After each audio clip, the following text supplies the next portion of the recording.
السلام علیکم، میرا نام ہے ذیشان دہیا راجپوت۔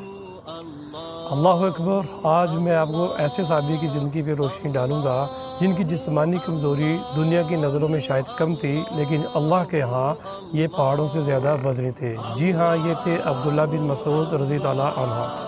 ابتدا کی زندگی میں یہ چرواہے تھے، جسم نہایت کمزور، ٹانگیں پتلی، آواز دھیمی، لیکن کون جانتا تھا کہ یہی چرواہا کل امت کو قرآن کا سب سے بڑا خزانہ دے گا۔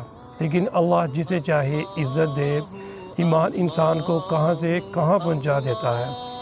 ایمان لانے کے بعد آپ صلی اللہ علیہ وسلم کے قریب ترین ساتھیوں میں شمار ہوئے، بلکہ صحابہ رضی اللہ عنہ عبداللہ بن مسعود رضی اللہ عنہ کے بارے میں خیال کرتے تھے کہ یہ نبی صلی اللہ علیہ وسلم کے اہل بیت میں سے ہیں۔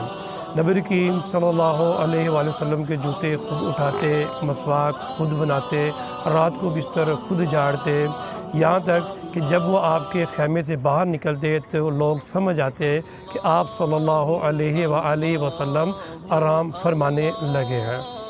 نبی کریم صلی اللہ علیہ وآلہ وسلم عبداللہ بن مسعود سے اتنی محبت فرماتے تھے کہ خود قرآن سننے کے لیے عبداللہ بن مسعود کو حکم دیتے کہ قرآن پڑھ کر سناؤ۔